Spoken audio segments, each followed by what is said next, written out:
Hey there, vinyl community. How you doing?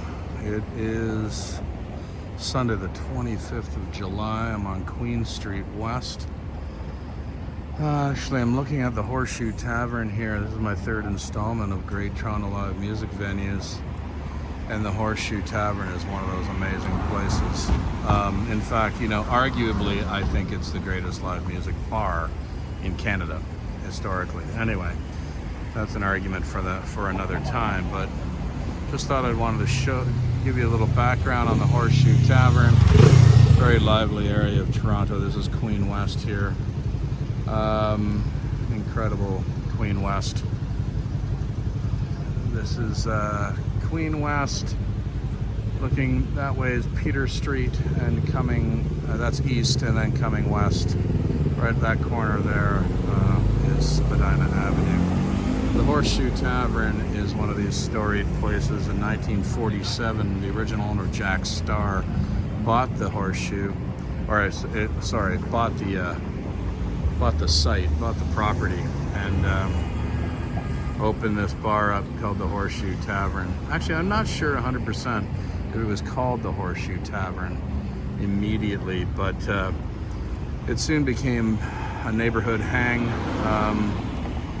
and a bit of a biker bar, actually, and a place for East Coasterners to hang out, and the Maritimers when they were coming into town and they relocated to Toronto. In the mid-50s, Jack converted this into a live music venue. At least half the bar was turned into a live music venue, focusing mainly on like country roots, rockabilly music. That's what Jack focused on. He was a big fan of that, and so that's how the Horseshoe first started. Some of the great artists that played at the Horseshoe in the 50s and 60s, like Willie Nelson, Conway Twitty, Hank Williams, Waylon Jennings, Loretta Lynn. There's a great picture, I think, of Loretta Lynn and Jack Starr in the Horseshoe. This place is, the photos on the wall are fabulous when you go in.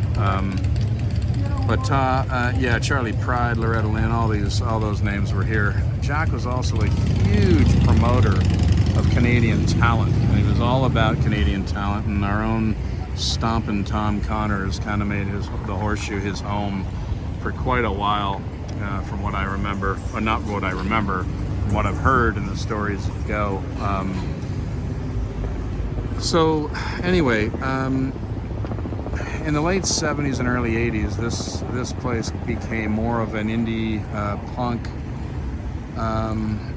what was, I guess, alt rock back then without the title, but it was a real punky, new wave kind of bar. And in terms of the live music, the bookings, what ended up happening is that Jack hired a couple of promoters called the Garys, Gary Cormier and Gary Top, and they introduced this whole new world to the Horseshoe Tavern.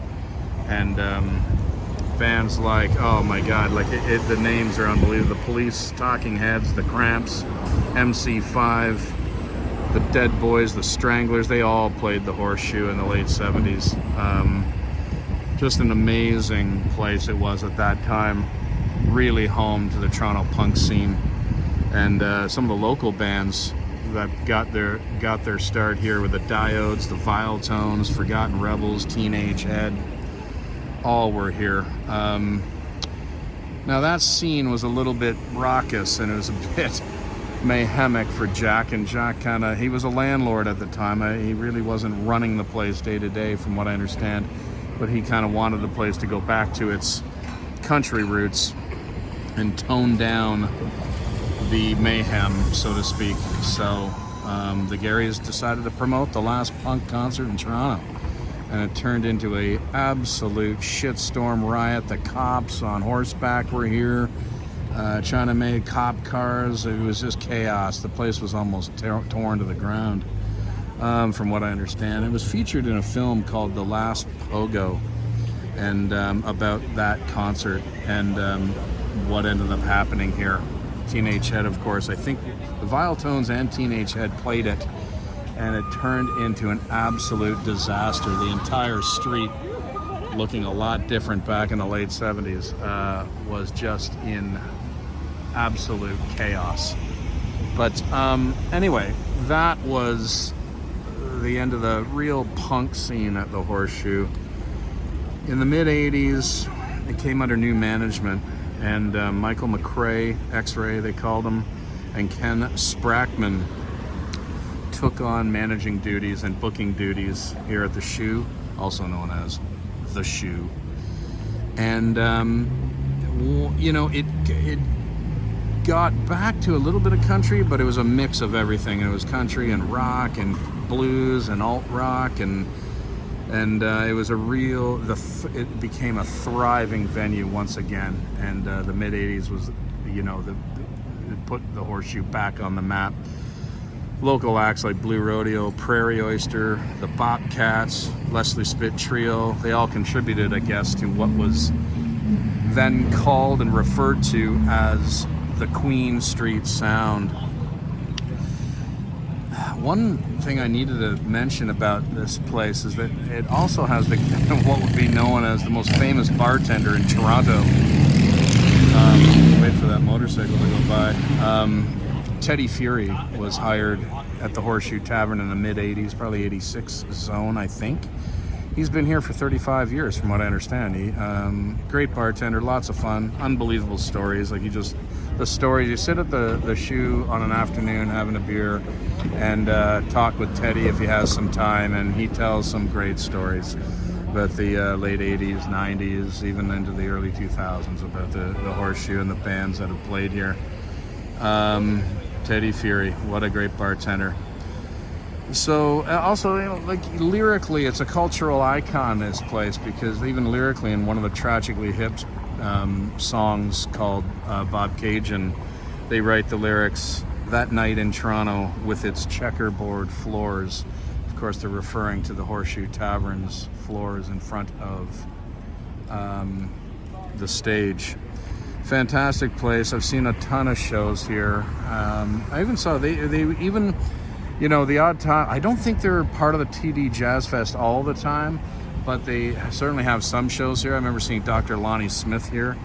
You know, Super Suckers, Dave Wakeling, and the new version of English Beat. I mean, you know, I can't tell you how many shows I've seen here. It's just an amazing place. Again, I would say it's the most revered small club, small bar, live music bar in Toronto. And to cap it all off, the Stones kicked off their Bridges to Babylon tour here in 1997. That's how big a name this place has in this city.